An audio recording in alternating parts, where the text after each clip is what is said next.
This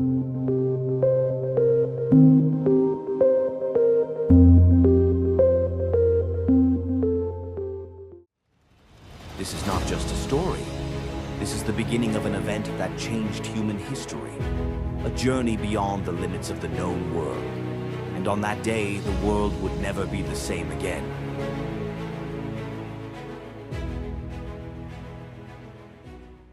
Chapter 1: The Age of Exploration and the Great Search for a New Route. For centuries, humans have sought to reach distant lands.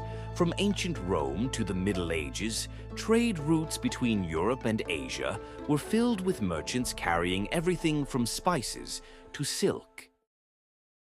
But by the late 15th century, there was a major problem. The Silk Road was no longer safe.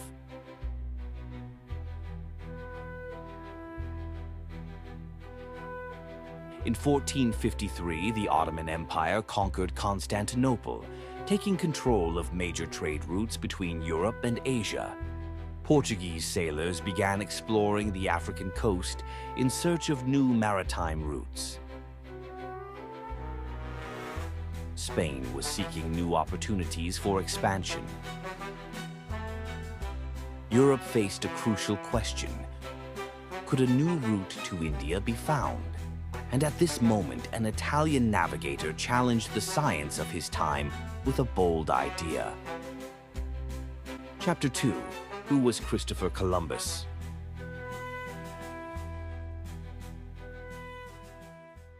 Christopher Columbus was born in 1451 in the Republic of Genoa, present-day Italy.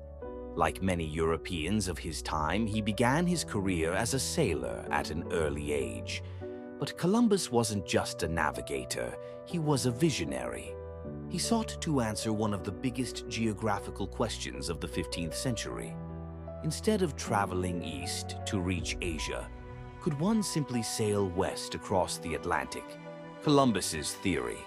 At the time, many European scholars underestimated the actual size of the Earth.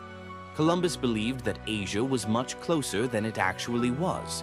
Most scientists rejected his calculations, considering them inaccurate. Chapter 3: Seeking support from the Spanish crown. Columbus first presented his plan to the King of Portugal, but he was rejected. He then turned to Spain. At first, Spanish officials were skeptical. His proposals seemed risky and unrealistic. However, Queen Isabella of Castile made a bold decision. She agreed to fund Columbus's voyage, and so one of history's most significant expeditions was set in motion. Chapter 4: The Journey Begins. On August 3rd, 1492, Columbus and his crew set sail from the port of Palos, Spain. Their ships, the Santa Maria, the Pinta, and the Niña. For weeks, they faced relentless waves, storms, and uncertainty. For 33 days, they saw nothing but endless ocean and sky. Chapter 5: Land in Sight. On the morning of October 12th, 1492, a crew member shouted the words that changed history: land. Columbus had reached what he believed was Asia. But he was in for a surprise. This was not the India he had been searching for. Chapter 6: The First Encounter with Indigenous Peoples. Upon setting foot on the shores of the Bahamas, Columbus encountered the local inhabitants. He mistakenly called them Indians, believing he had reached the Indies. These people were the Taino, a peaceful indigenous group that lived by fishing, farming, and trading. Chapter 7: The Return to Spain and the Aftermath. When Columbus returned to Spain, he was met with enthusiasm and celebration.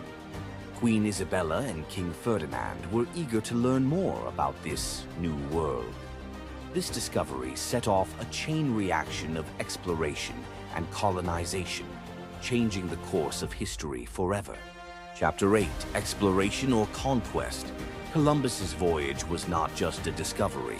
It was the beginning of an age of European expansion into the Americas. Over the next several decades, Spanish and Portuguese explorers would claim vast territories, bringing their cultures, languages, and religions. But for the indigenous peoples, this marked the beginning of displacement, disease, and centuries of struggle. Columbus's discovery of the New World in 1492 was just the beginning. News of his voyage spread across Europe like wildfire, sparking the greatest race in history.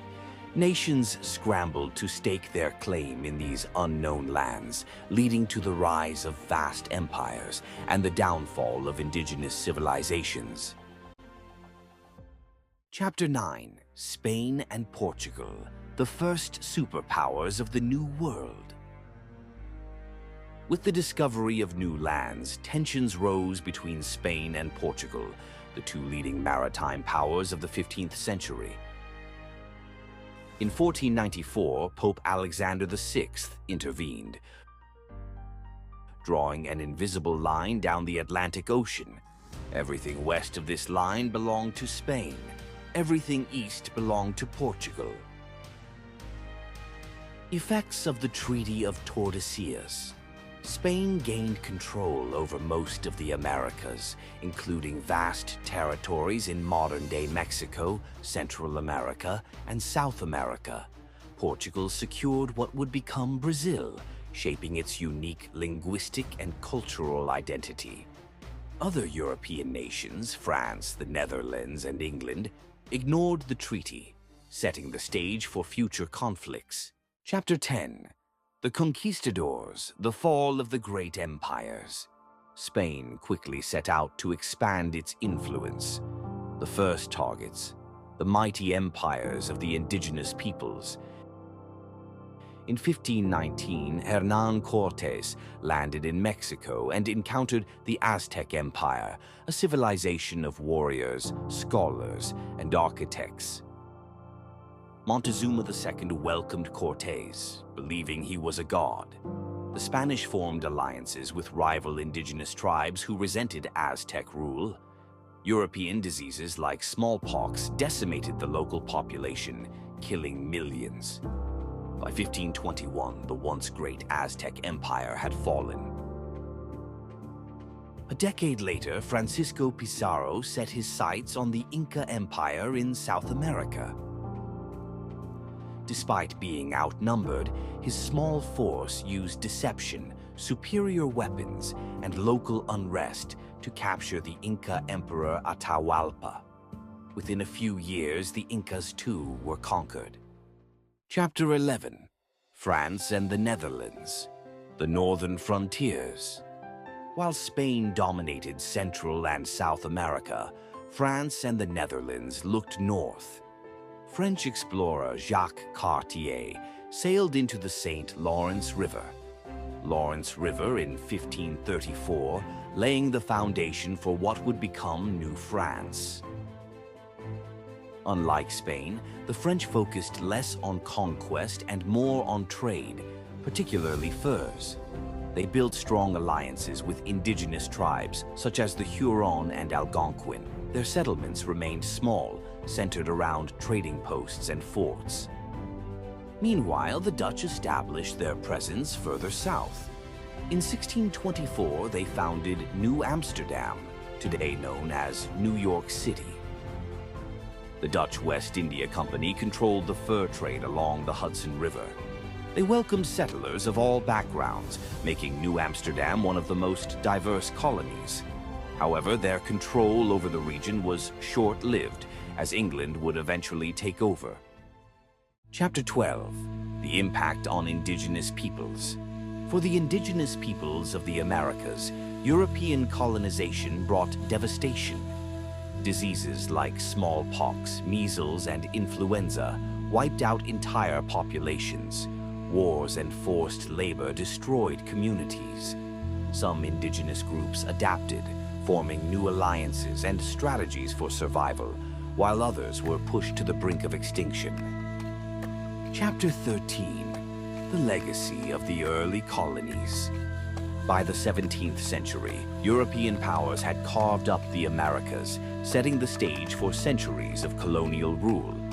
But as settlers arrived in greater numbers, new conflicts emerged, not only with indigenous peoples but among the European nations themselves. Next episode. What happens when different colonial empires collide? The battle for dominance in the New World is just beginning. In the next episode, we'll explore how these early colonies evolved into powerful settlements and how their rivalries shaped the future of America.